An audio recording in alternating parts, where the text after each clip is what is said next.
So today I want to introduce you to pen and ink. Ink has been the oldest medium with which art has been made from, I guess, even prehistoric times.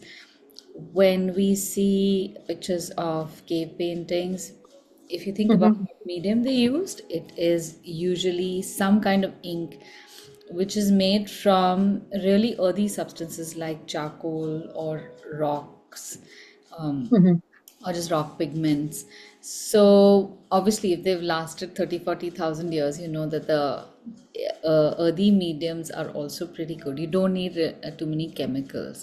So from that perspective, I feel that it's a very welcoming medium. You don't need to really even go to a store. Anything that you can pick up that can stain a surface, and that can be, I guess, moved or carried on a tool, that becomes your ink medium.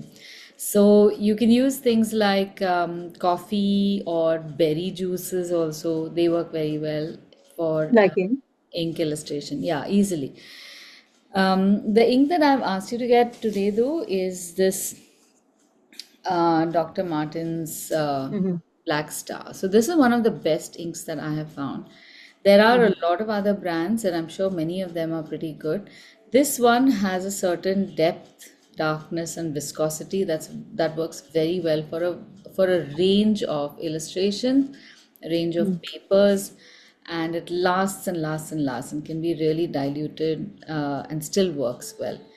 So before we begin, I just want to show you the different kinds of tools that come with the pen and ink. Obviously, because it's such an old medium, there are tools from historic times to modern times, which can all be used for the same purpose. So, what the point I'm trying to make is that this is one medium where you don't really need to hesitate to just start work. If you have a stick in hand, it'll work. If you have a sophisticated fountain pen in hand, it can still work. The result will be the same. So it's up to you and Mhm. how much you can do with the medium that counts in the end. Okay, so let me just get my basket of goodies. So over the years, I have collected a whole lot of stuff, and this is just like a little fraction of all the tools that we gather. So this is our pen holder and the nib Mhm. that we are going to use, right? And I'd Mhm. also ask you to get a small inkwell. So I have an Yeah. Yeah. inkwell. Better. Yeah, Let me so I pull it have up. an inkwell with a lid, and I've already created this medium. But you can get inkwells like these also at regular station, not regular, at calligraphy stores. Mhm. I'll tell you what the potato is for. And of course, you have the nibs. One tip is when if you're using the nibs, don't put the used nib back in the same container as Mhm. new nibs, because Mhm. sometimes it can just trap humidity within the box and start deteriorating other nibs. Although Mhm. all new nibs come with a coating of oil, so they are protected, but you don't want to push their limit. Okay, then we have things like these. We have uh, this is the Indian drawing ink, which Mhm. which works in a sense, but it is not the best. It is dependent on paper. If you have just the right paper, then this will work. Otherwise, it starts blotting. Then I also use walnut ink. This is actually a calligraphy ink, but it works very well for illustration. I'm going to show you Mhm. how this color looks as well. You get a very nice walnut ink in the US, so you can pick that up if you want to draw very subtle lines. Mhm. And then this is a walnut ink that I've made myself from husks of brown walnuts.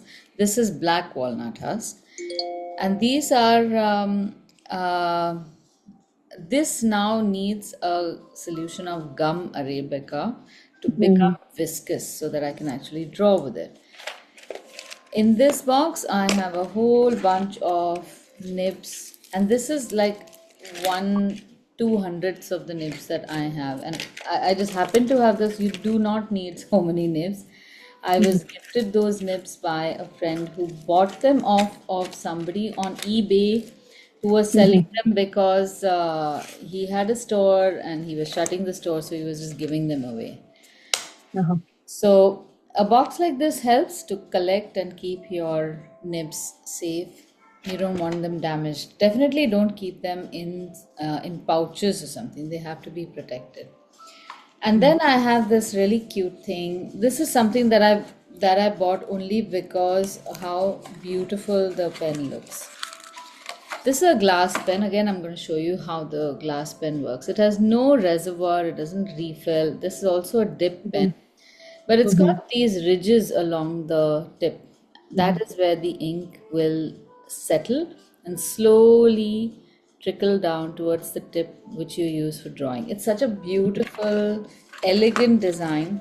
At Mhm. some point, you will want to possess it, and I fully endorse that.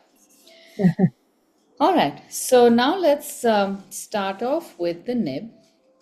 So, what you do is, like I said, these nibs all have a coating. Mhm. So, you will take a new nib, and there are three ways in which you can remove the coating. One of them is to stick the nib into a potato. The Okay. starch of the potato will, and Mhm. you don't have to insert it. So, starch of the potato will slowly dissolve the oils Mhm. in the coating. Leave it for about a couple of minutes and then you can wipe it off. Now, if you don't have a potato handy, you can actually just stick the nib into your mouth, and saliva will do the same trick. Now, in this day of post COVID and all, do you want to really stick strange things into your mouth? Um, I don't know, but our calligraphers have been doing this for a long time, and all of them are pretty well so far. So Mhm. the whatever the coating is, it is not harmful for you. So you can keep the nib in your mouth for a little while we mix the ink. Or you can use a potato. And the third one is to use a flame. Again, flames and candles you don't keep really as handy as they used to keep in the past. So you can just flame the tip to remove the oil from there, and that should Mhm. also do. So I'm keeping my nib in the potato while I show you how to And mix there's the the ink. potato thing. I know you said for oils, but can we use it like once we are done using the ink, like done using the nib for some time? Huh? Um, like when we want to like put it back in our boxes. So how do we wash it? I think that's the question. Like, is the potato the right way to do it Yeah. again? Yeah. Do Okay. not wash it with water and soap. Just put No, it in okay, the got it, potato got it, again. Yeah. got it. Okay. Okay. So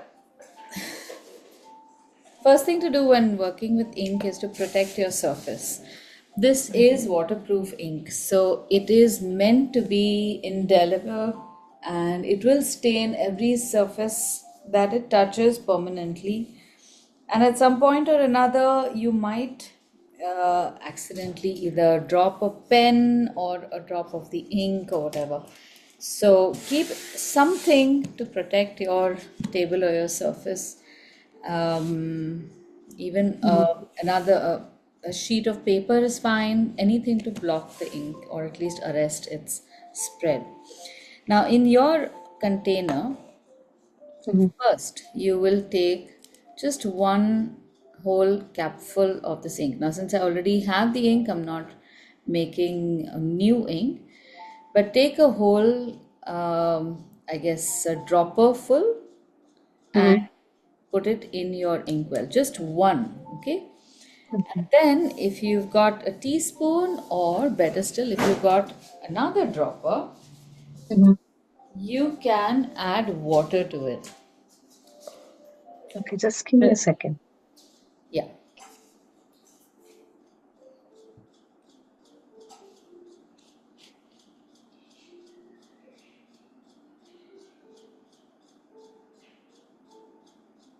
Okay. All right, so you take about the same amount of water and Mm-hmm. you add to the ink, Mm-hmm. and you can stir it with a toothpick or the back of a brush or something like I have porcupine quills. Those work very well for stirring. Mm-hmm. So just Could stir it you, gently, and you'll see that it's quite a thick, viscous liquid. okay. One teaspoon, you said, right? Uh, I suppose it should be 1 teaspoon, yes. So we'll keep that measure constant, whatever measure you're using, either a dropper, Uh-huh. Yeah. um, not the same one because you don't want to put this into water. But if you have another dropper from your kids' medicines or something, you can use that. Yeah. Yeah. Mm-hmm. Keep. We just need to. I just need to give you an idea of how much water the ink can take. All Okay. right. Now you can move the ink to the side of your working hand and keep a rag or something close to your left because the process is going to be dipping, drawing, and wiping. Now Okay. your nib should be prepped, wipe it clean off of all the starch or saliva, and then insert it into the outer ring, push it back to where it fits snugly, and you will be dipping into the ink, drawing a few lines, doing this 2 3 times, and then wiping it as soon as you start feeling that the tip is getting too caked with the ink. Okay? Oh, All right, so now let's test this out. You have mixed a very small quantity of ink, so that is going to just cover the bottom tip part, and mm-hmm. that's perfectly okay right now. Eventually, we're going to keep increasing the medium, and the ink will come to a point where when you dip it, it covers this window, Mm-hmm. and that is how much we want. We don't want to go all the way to the top. So you want to make enough ink so that Huh? in your inkwell the nib can go only so much and get refilled. All right. Yeah. So right now it's going to be a very small quantity. So just insert till about this point, and we are Mm-hmm. going to start drawing hairlines.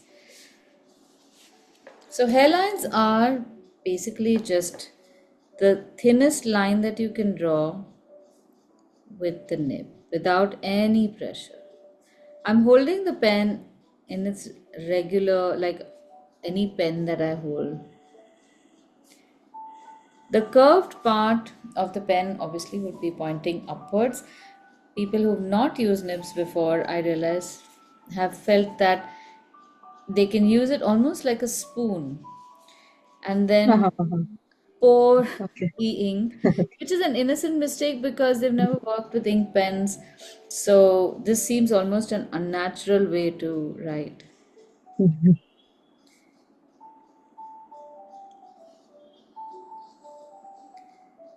Okay, so this gives you an idea of how much ink you Mm-hmm. can keep in your nib and how far that ink goes.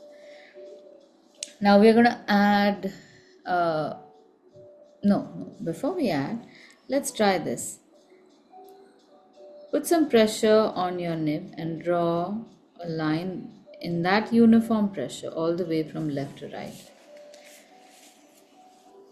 This is the beauty of working with a flexible nib, where you Can can. you show me the direction of the nib when you Yes, put the yes, yes. pressure? Yeah. So whenever you are drawing a pressure stroke, you have to point the nib Oh, in the same direction as the line that you're making. It has to be parallel. got it.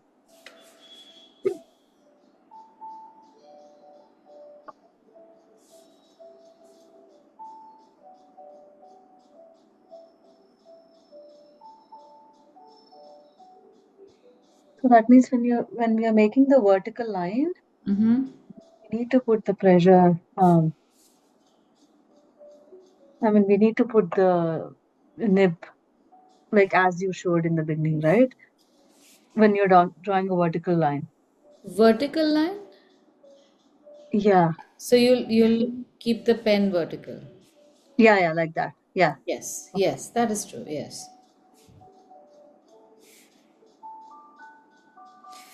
After you make this line, just check how dark the line is and see Pen. if it looks a little shiny.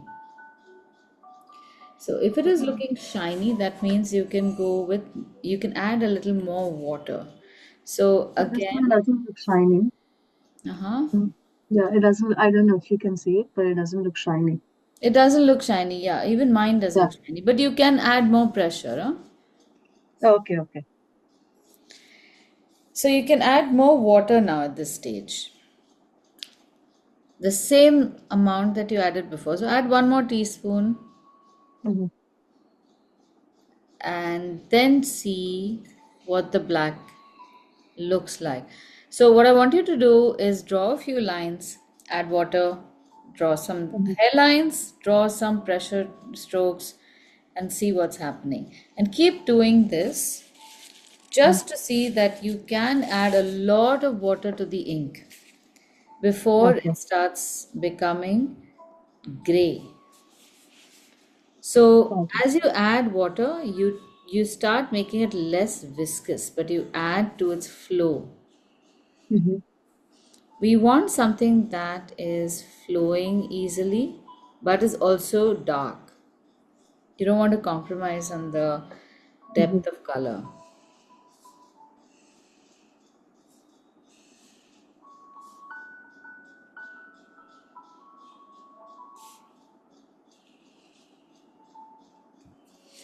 So you have one set which is a 1 is to 1 ratio of ink to water, and then you have a 1 is to 2. So testing your inks is always a good idea. Whichever ink you buy, to Mm-hmm. go all the way up to a point where you start seeing gray. Today we're not going to go all the way, Mm-hmm. but I just want to show you that this is one experiment that you should conduct with all sorts of inks that you come across, especially the ones that require some process, like either it's diluting or Mm-hmm. adding gum arabica. All Mm-hmm. of those things will change the way the ink behaves on paper. Mm-hmm. Yeah, I think it's the paper. Okay. Yeah. Okay. Is the new paper working better? Yeah, the new paper is working better. Okay, good. So then use the diluted ink because I Mm-hmm. Yeah, yeah, I think. too thick otherwise to do Okay. anything. Yeah.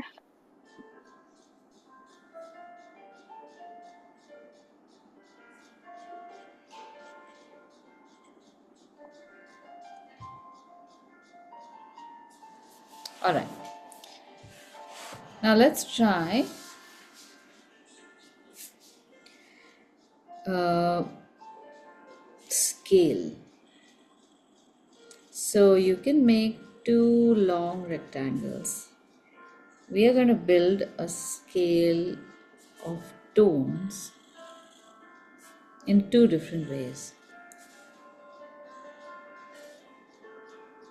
Everything about pen and ink is to create different kinds of textures to show depth, dimension.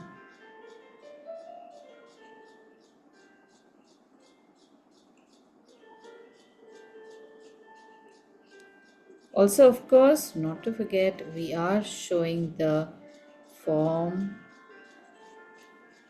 uh, which is the shape. So we make not only the shape, but we also convey the depth and dimension, light and dark. So light and shadow.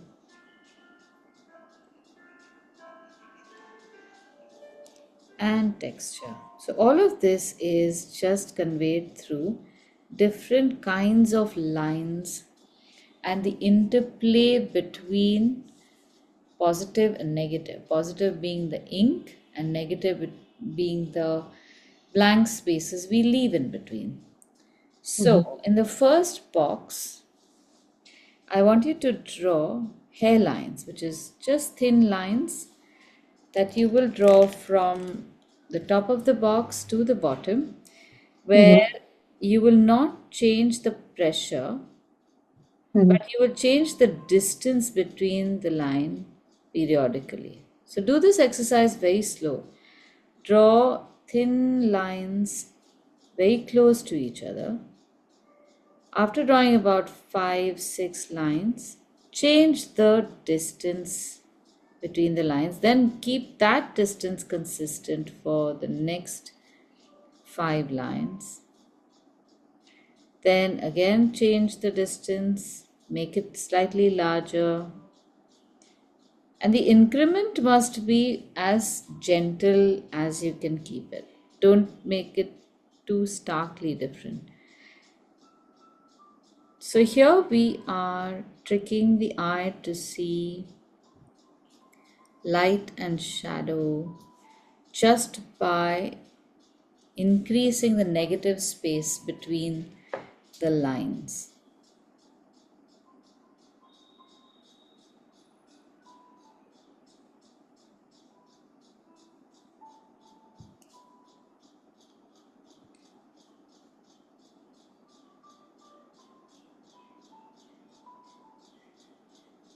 And then and then increase the distance more after a few more lines, or Yeah, so five lines maintain the same okay. distance. Um, 5, 6, 5 is just an arbitrary figure. That's only for you to keep in mind. You do 1, 2, 3, 4, 5, change. Otherwise, we get so mhm. engrossed in just drawing the lines, you forget, and then you just have one large patch of the same tone.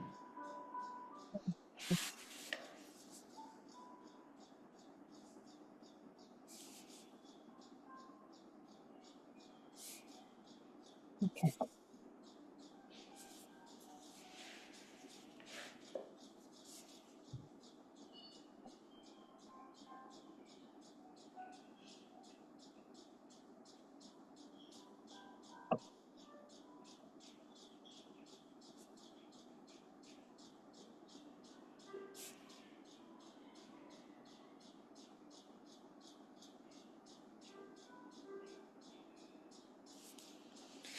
So here, this is the interplay of line thickness and space. Here, the thickness remains the same. Same. The space keeps changing.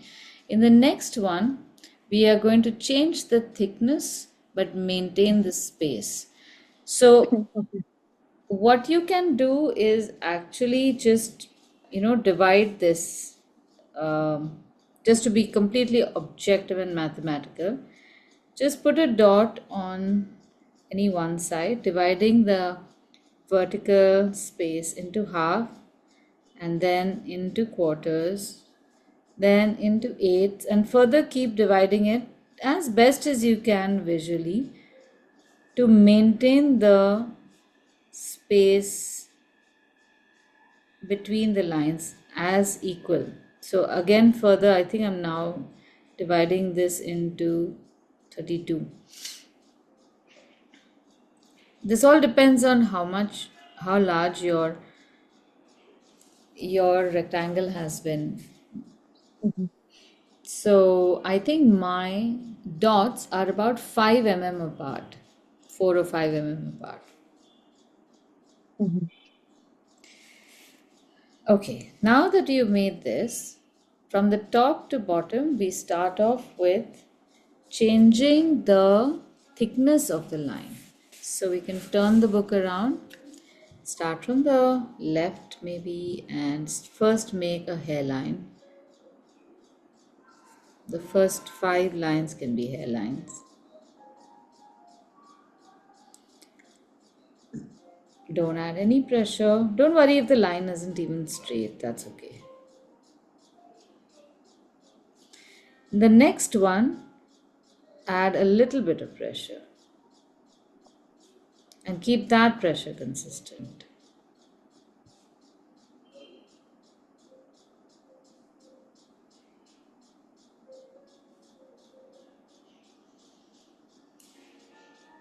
The next 5 lines, increase the pressure and keep that consistent. Now, keeping pressure consistent also is part of the exercise. You can't have pressure in one place and then suddenly reduce pressure in another one.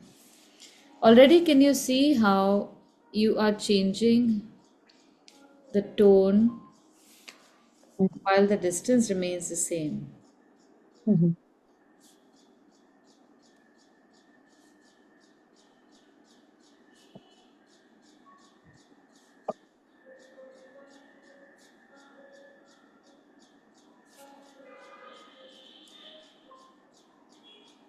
And you can press the nib quite a bit. So far, I have had only one student who has broken the nib because of pressing too much.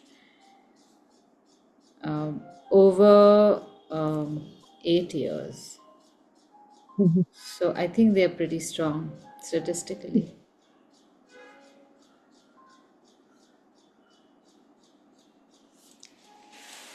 There. We get the same effect of light to dark by Mhm. keeping the line same and changing the space in between, or Mhm. keeping the space same and changing the line in between. It's just a cute exercise I like to do just to see how inks work. This is the same thing that can work with pencil shading also, but with Mhm. pencil we have the advantage of shading, right? Mhm. Yeah. So that is missing in pen. We have to find something that works well while the line is really dark. We cannot Mhm. compromise on that. We cannot change the line to look like paint or like pencil. Then that would be not enjoying ink as much. All right, now let's start doing some texture exercises. I'm making 6 circles and I'll leave a little space at the bottom of each circle to write the name of the texture. Mhm. The quality of the circle is not important. It can be as rugged, so don't bother making them in pencil or anything. Then leave a little space at the bottom and make the next, just so that when you write the name of the texture, it doesn't go and become very clunky over there.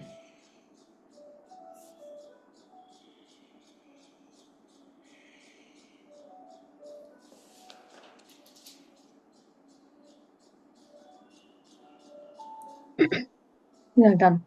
Done? Okay, so the first texture we will make will be just a set of lines. We're going to make them vertically.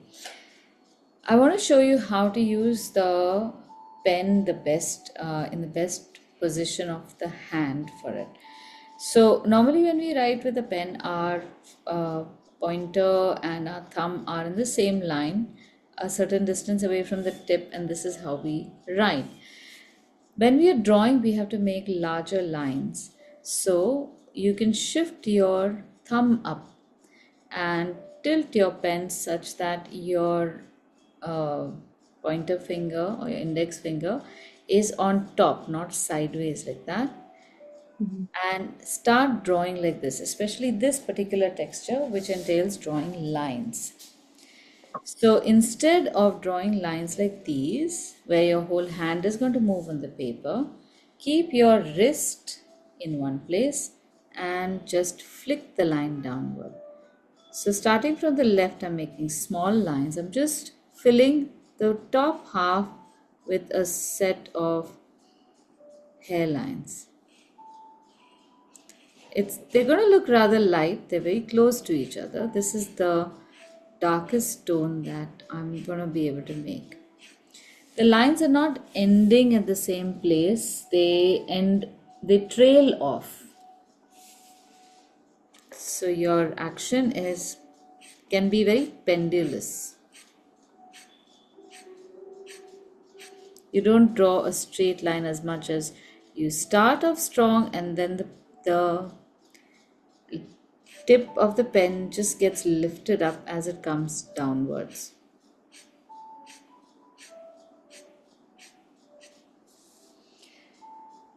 Since most of the textures we make will include lines, Becoming comfortable with this stroke will help you to enjoy the Mhm. texturing a lot. But it's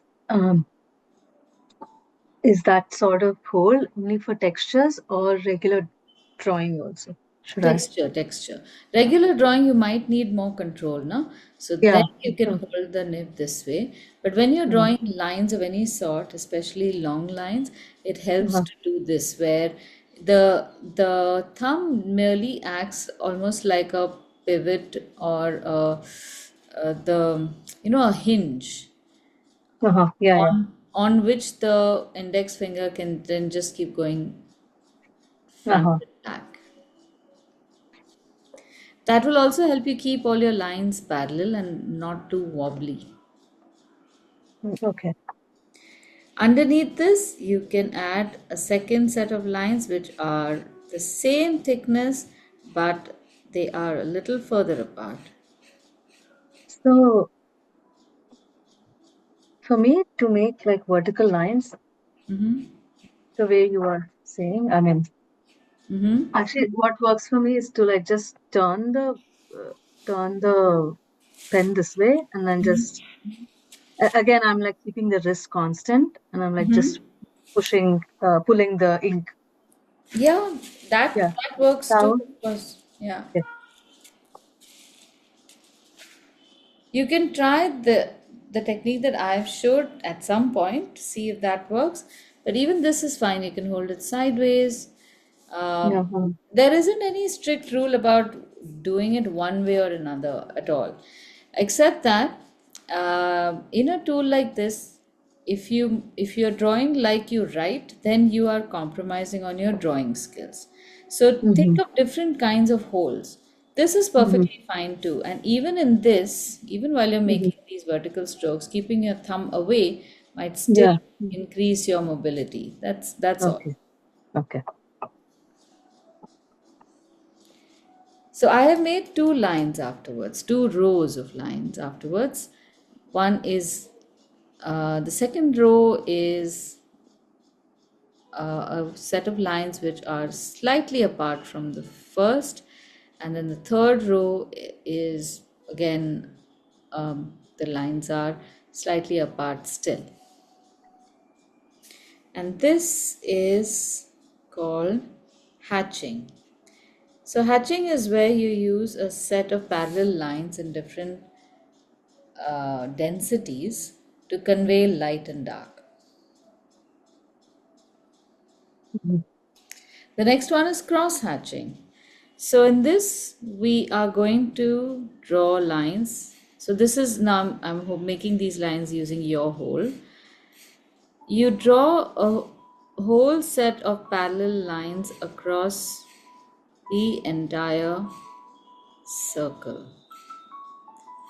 You can draw them slowly, try to maintain the distance, keep them parallel, keep the angle the same, and keep your wrist steady.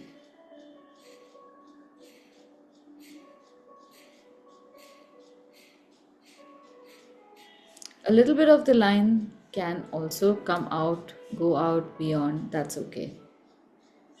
So all these lines are in one direction. Now visualize like a crescent shape in which we have to make the next set of lines, for which we are going to change the angle from say 45 degrees and make it a little more upright. So this is our crescent. Our upright lines start from here, and then while I'm making the lines I will also make the shape. So each successive line I'm going to think about where I'm going to begin from before I start drawing it.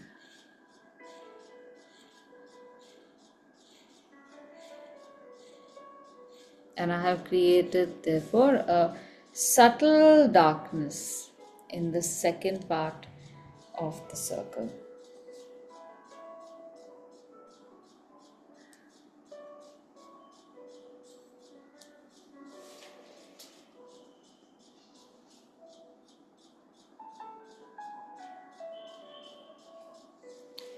And now we do the same in an even smaller section. So did you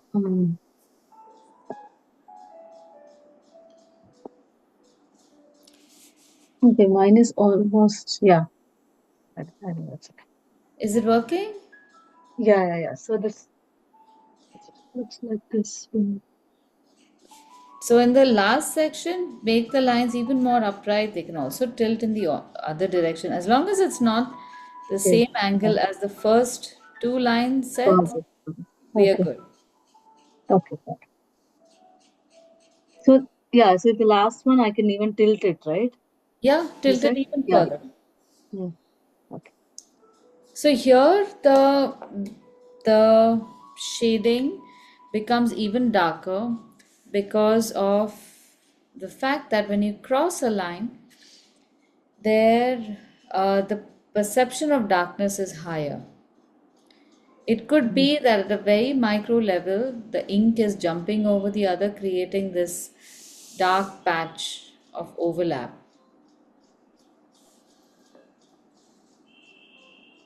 Mhm. So, between the two textures, you will get a certain difference in the contrast levels. Cross hatching will give you a higher contrast, and hatching might make it more subtle.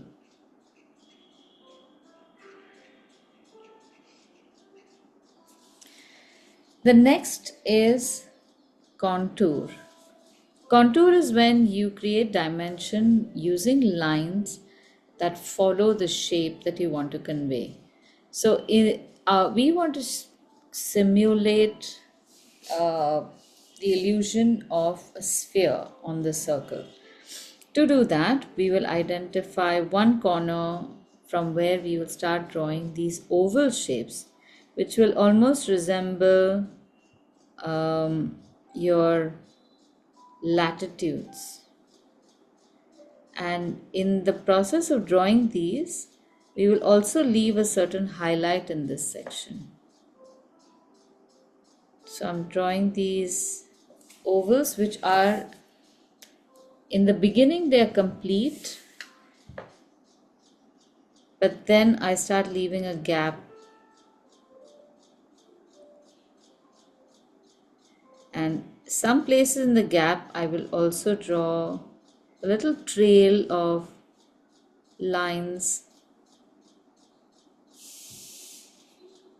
or a broken line to trail off those contour lines. See?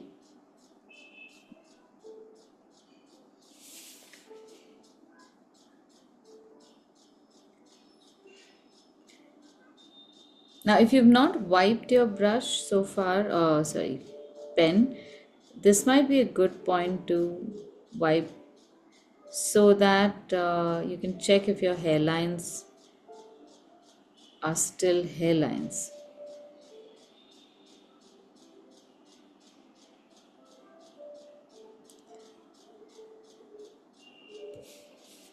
Because this ink is waterproof, it dries up very fast and it can cake your nib, and before long, your hairlines start becoming thicker.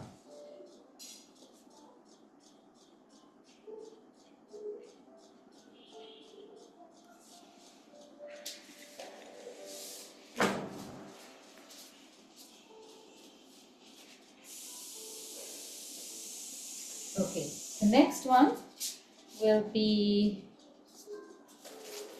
again lines, but this time we are going to make them in concentric circles. So same kind of lines. Let's start off with making a starburst like shape. All this is still hairlines. We're not even adding pressure.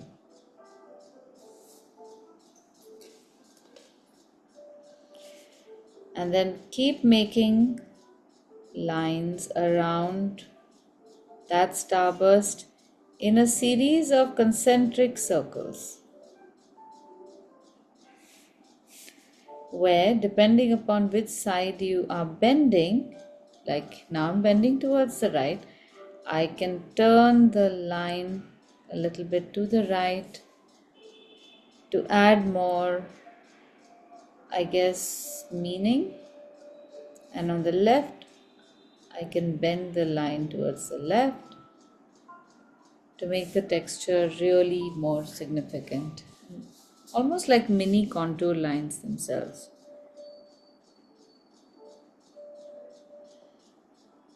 We can Right. create the shape of we can create the sense of contour even by drawing longitudinal lines. Yeah, go ahead. I was just asking, so at what point the direction of the lines changes from left to right is, I mean, doesn't matter. Somewhere around along the center, I am. I have made this the center, Hmm. obviously, because here I have a highlight, and from this center, like if my highlight was in the top center, then my center line would have been this way. Hmm. Whatever we do within this radius, somewhere along the center, pointing, connecting two spots would be your Hmm. center line. Anything to Hmm. the right of it will bend to the right, anything to the left of it will bend to the Hmm. left. And the closer it is to the edge, the more severe the bend would be. Uh-huh. So if we bend it too much in the center, it will look a little unnatural, and maybe it'll look like a hair sticking out, or definitely not part of the surface texture.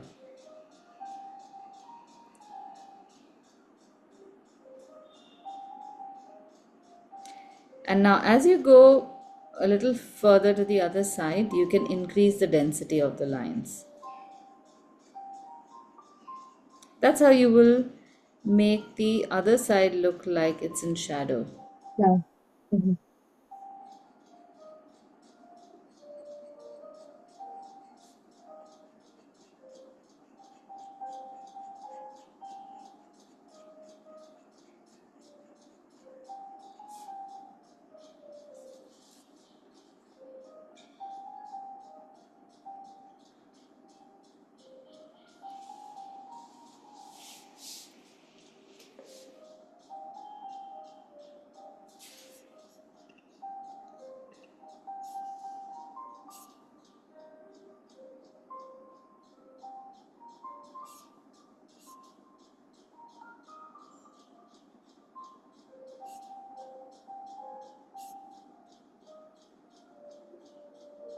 Yeah, done.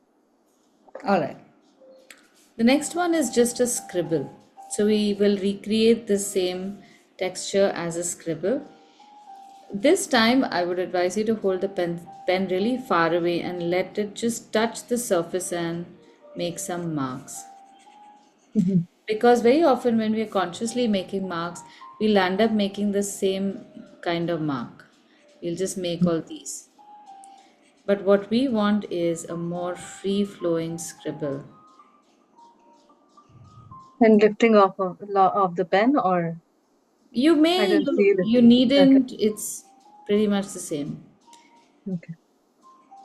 So I am covering the surface with one tone using scribbles. It looks rather ugly at this stage, which is fine, normal process.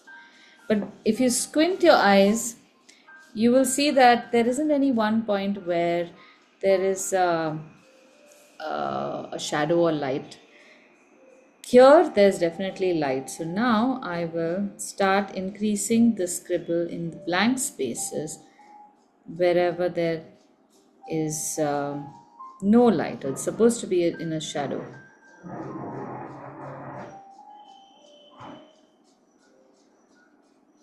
So I will now start filling in the darkest sections. First, I made everything at least one light tone, carefully staying away from where I'm visualizing a highlight. And then I'm going to the darkest tone. It's very easy to do that lightest mid tone and the darkest tone, but not a middle, because the middle is so subjective. Mm-hmm. You only know something that is in the middle after you have Mm-hmm. placed it on either side of the extremes, the lightest and the darkest. Mm-hmm.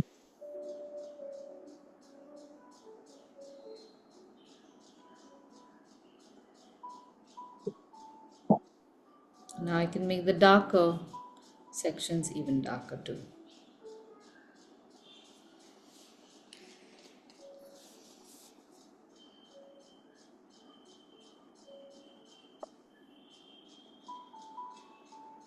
And the last one is stippling. This is probably the most elegant, but pretty much is punishment, especially for anyone who doesn't have too much patience. That would Because be me. all you need to do is put dots, dot after dot after dot. It's extremely rewarding. It's like one of those, those punishments that they used to give in school, stand outside the class holding your ears or bending down and touching your toes. In the long run, you realize that that is supposed to be good. At least that's what I've heard. But at that time, it's so painful. And also, in that case, it is humiliating. But here, it is just testing your patience. So I find that this texture is great to regulate your breathing. Mm-hmm. You might as well add some more stuff to it so that you can enjoy it better. So if you focus on your breathing, your dots are planted better, more consciously. So every few dots you inhale, and every few dots you consciously exhale. Because exhalation is something that we can control. We'll Mm-hmm. end up holding our breath when we are doing something like this.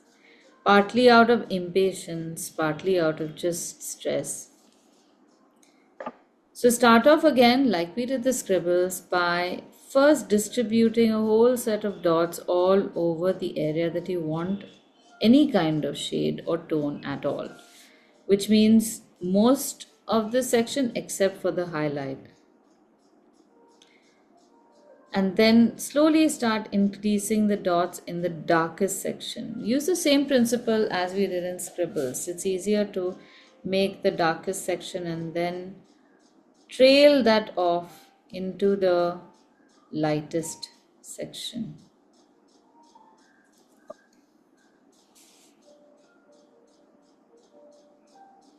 I have recently seen special pens which work on either a battery or something where you only have to Mm-hmm. hold your pen to the area that you want stippled, and then you have like 20 dots that come at one time. Uh-huh. I think that's something that should be gifted to a person. You shouldn't be allowed to go and buy it. You have to be able to make a few sketches with just manual stippling and Mm-hmm. earn that device. Otherwise, what's the point? It's too easy. Agreed. Uh, I mean, if the device is placing the dot uniformly, I mean, I think the point of illustration is not uniformity. Like a little bit of imperfection makes it real. I, Absolutely. I don't know. I'm thinking that the pen would, place the dots uniformly, and I that's not fun. No, I've seen the at least what they've shown on the net, and I do always take that with a pinch of salt. It does look very organic. So maybe the pen is designed in such a way that each subsequent application will change the position of the dots also. That would be very intelligent. Otherwise, it'll look like a Yeah, pattern.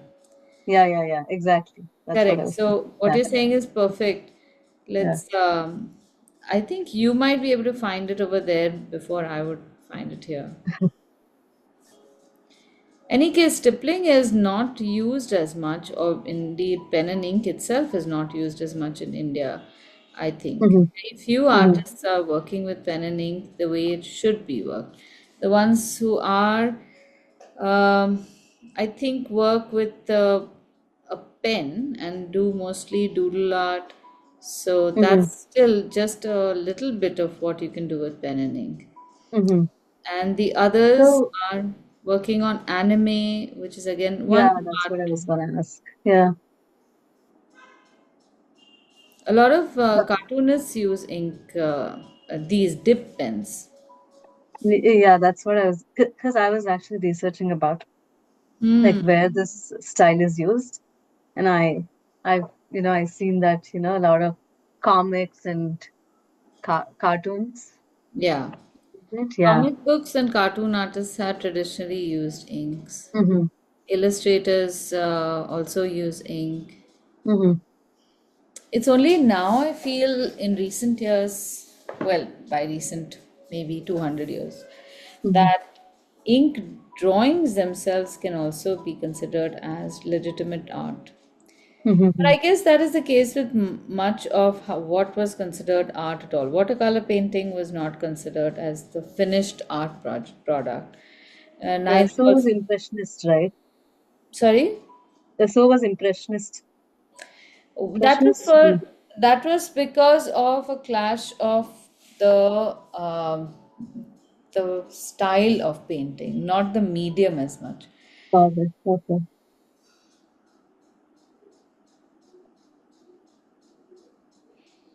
So I guess throughout history there have been artists who have tried to push their newfangled ideas onto an established system of what constitutes art and good art and fine art.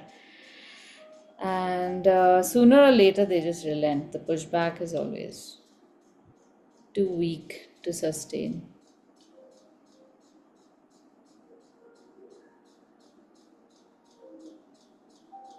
So, ink was a medium used by artists to make the artwork that would later then be translated into plates for printing in books. At Mm-hmm. that time, these were used to create etchings, and Mm-hmm. it worked brilliantly because etching can be done very efficiently using lines and dots, and Mm-hmm. somebody needs to create those illustrations which will then be etched onto Mm-hmm. a plate which will then be printed.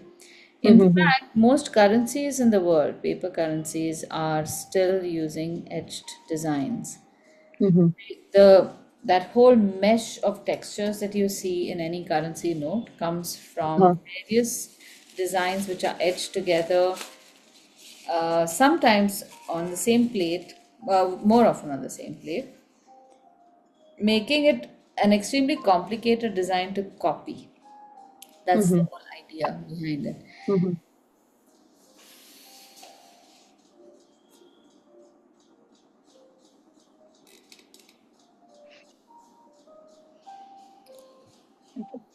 Okay, so now, oh, let's see, that's looking good. One second. Nice.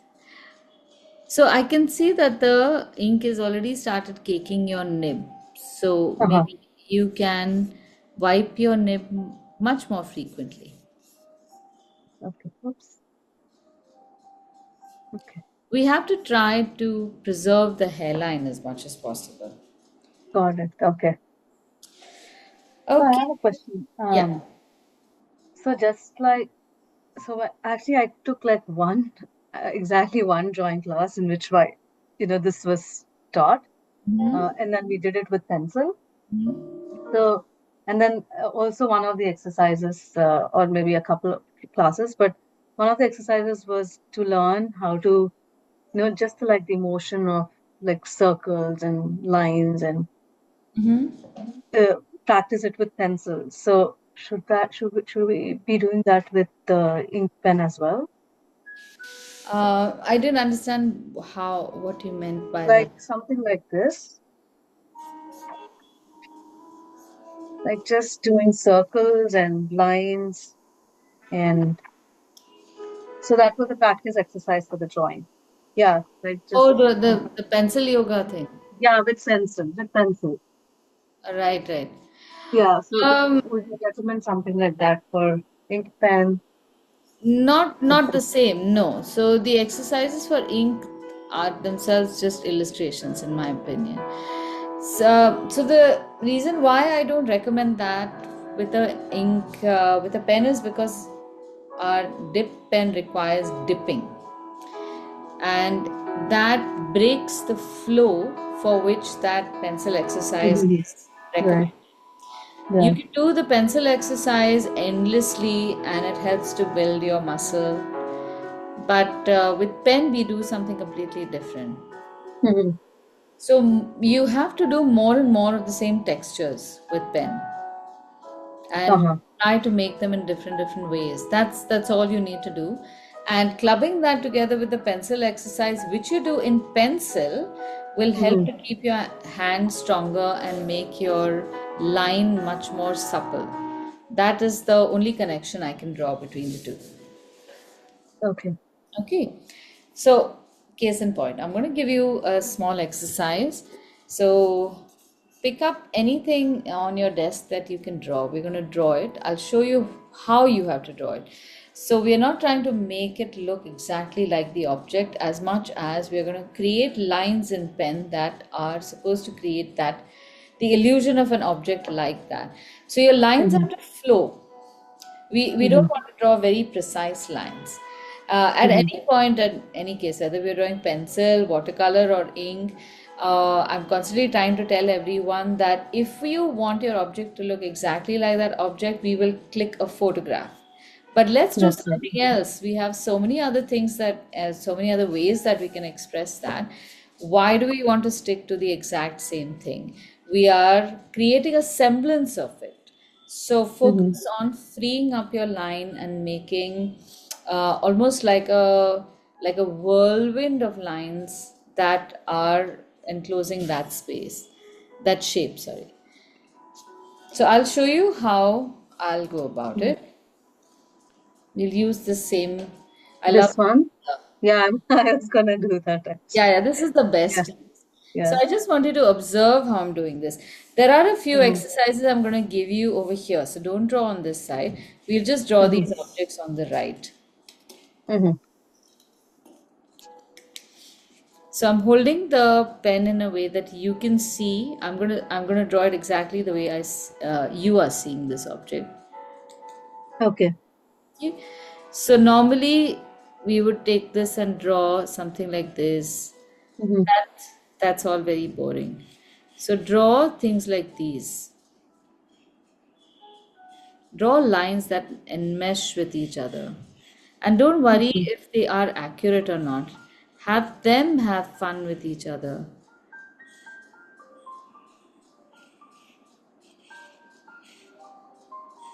And even if your shape is a little odd, your lines are a little wobbly, it all contributes to make the illustration just very energetic. That energy of the lines is what you will enjoy more than the accuracy of the line. Mhm.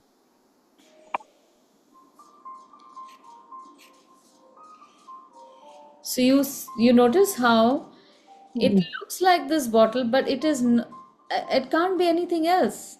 It is a Mhm. bottle. But look at the energy. Now, Mhm. I could also have some thick lines to Mhm. show the ridges on the lid. I could have a very pronounced shape like this to show the highlight, Mhm. the dropper. And again, the shading is not too precise. Some lines are going outside. All this just looks so exciting. That is the beauty of ink. Mhm. I would say you can take it to another extreme and also add brush work. So Mhm. wet a regular brush first. We are going to do this later as well. But imagine doing something like this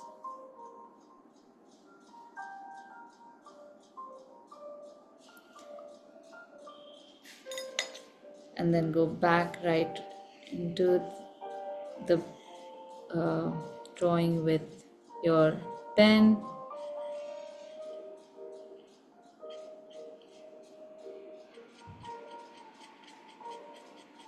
Add more texture.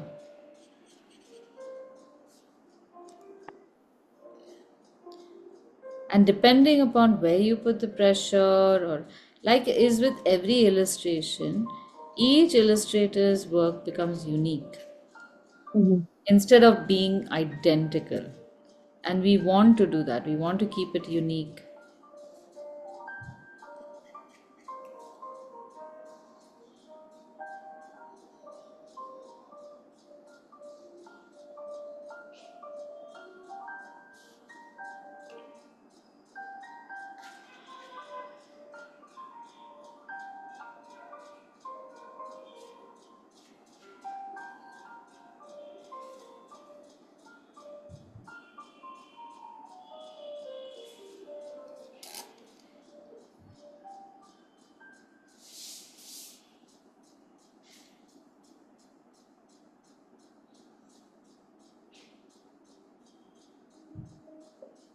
Oh, I'm so tempted to paint more. We're not to paint today, we're going to paint next week. Okay. Just that the medium is just so fun. It's literally like it is. It's like playing holy, Uh-huh. just with ink on paper. So the black thing that you put is the ink? No, the black paint, right? Is ink. It's all ink. No, no, the with the brush you put the paint, watercolor, right? No, no, that's also ink. Oh, that's also ink. Okay. Yeah, yeah. Okay. Yeah. And I mean, it's waterproof, right? You can wash it off with water.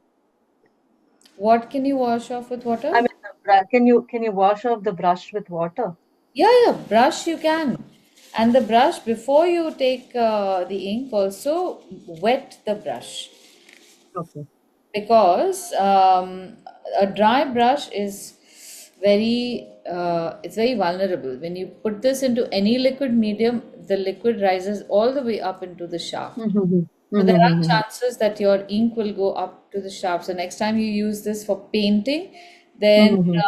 there will be some residue of ink.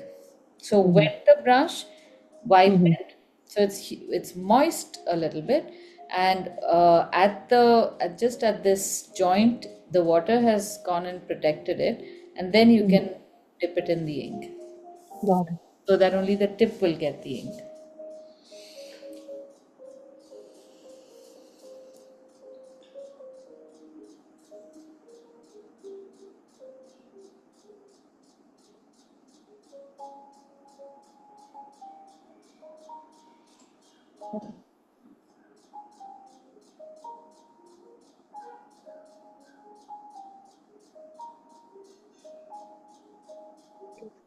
Done? Yeah. I'll see.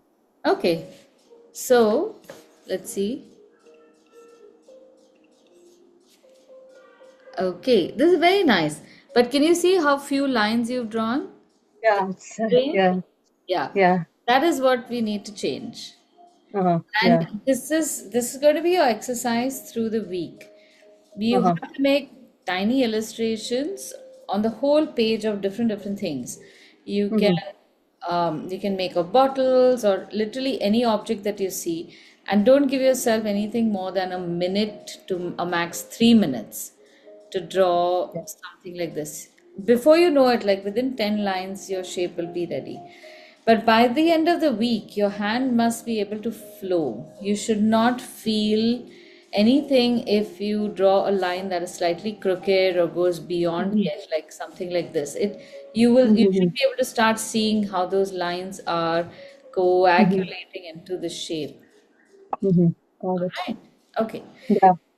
So I'm going to give you a few shapes in which we will practice some of these textures. Do you remember how, or have I shown you how to make a cube?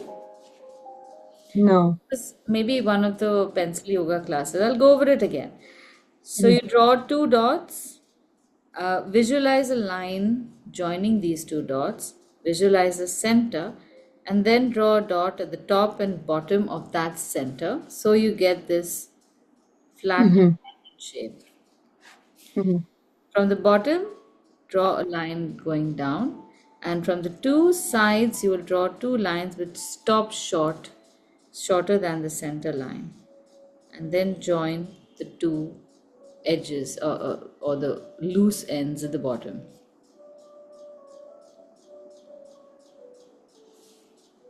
So the reason I recommend drawing the dots is because Mhm.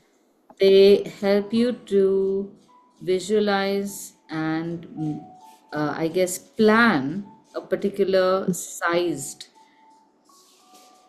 cube in that area. Mhm.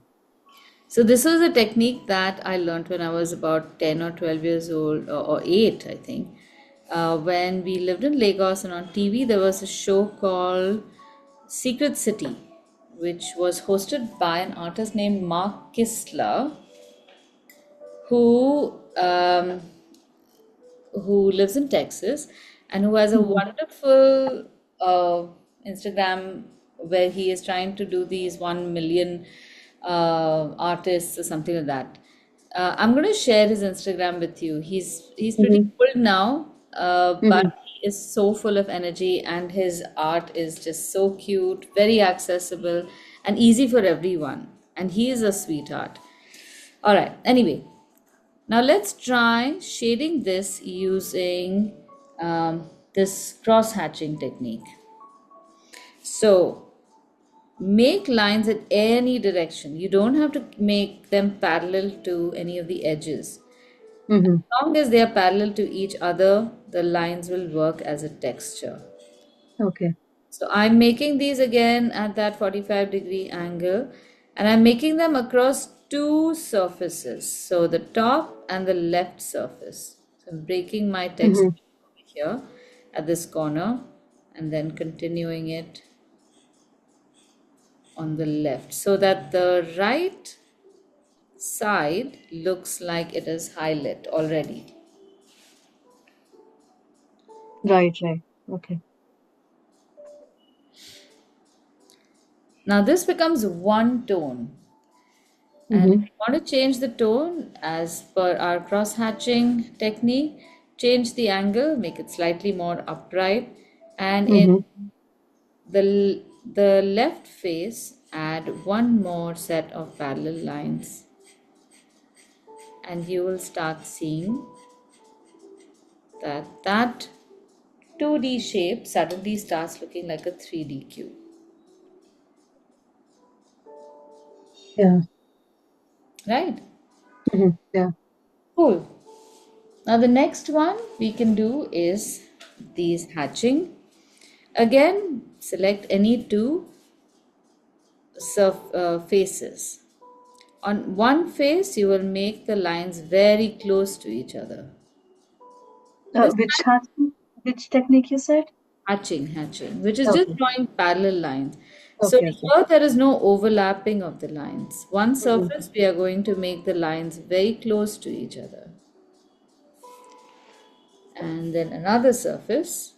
You can keep the lines in exactly the same direction, but you can also change the direction. But Uh-huh. change the distance between the lines, and then you will Mhm. see that this looks a little less dark.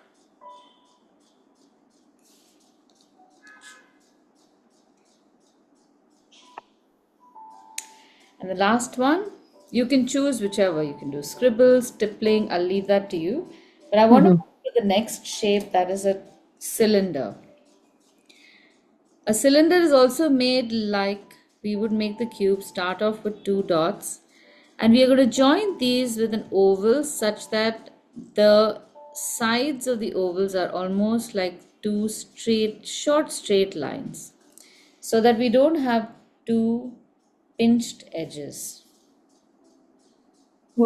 What's that again? The side of the. Yeah, the two sides Mhm. should be like two straight lines like that, tiny straight lines from where the curve turns, because otherwise we are in danger of making a shape like this. If we have two dots and we make an oval, Mhm. then you will make a pin, Oh, okay. Okay. Got it. Got and it. you Okay. Now I got. don't want to do that. Yeah.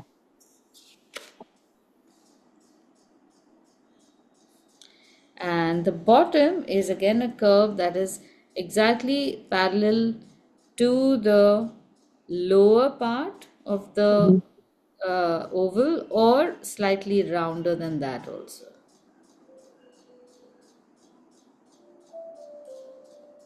That's just because of a certain perspective. Let's make a couple more.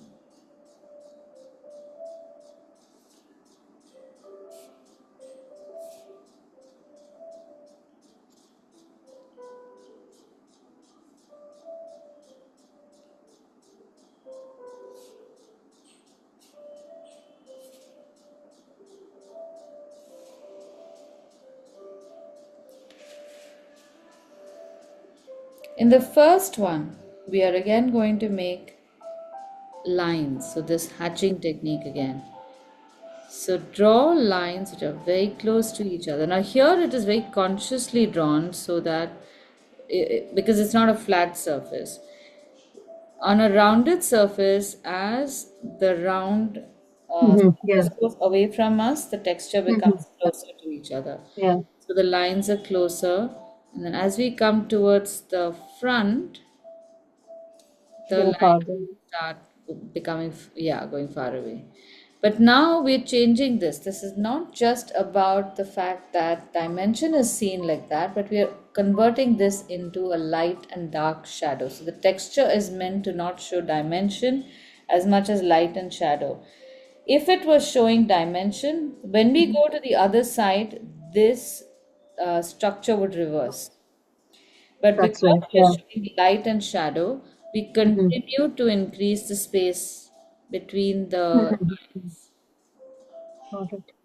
And as it increases, the right side will look more illuminated and the left side will look like it's in shadow. You got the Mhm. difference, Mhm. huh? Yeah. Yeah. Yeah.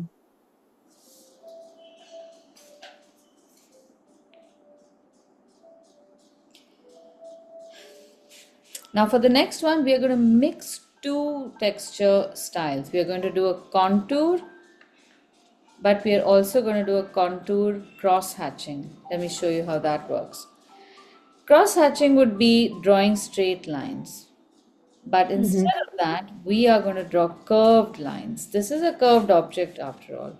So we Mhm. are going to draw curved lines in the style of cross hatching, which means that they're just at a particular standard, uniform distance from each other, that they're all curved.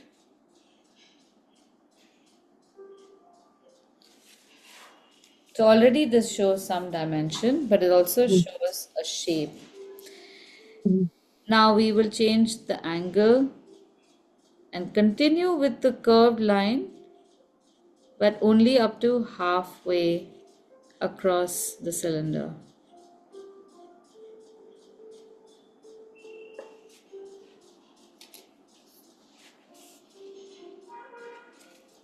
And then do the same for the rest of it as well. An even shorter curve, a shallower curve, but still a curve to fill the rest. So here we have two different techniques. So, as it turns out, you can use any combination of these techniques to fill up space. You do not have to restrict yourself to any one. All right.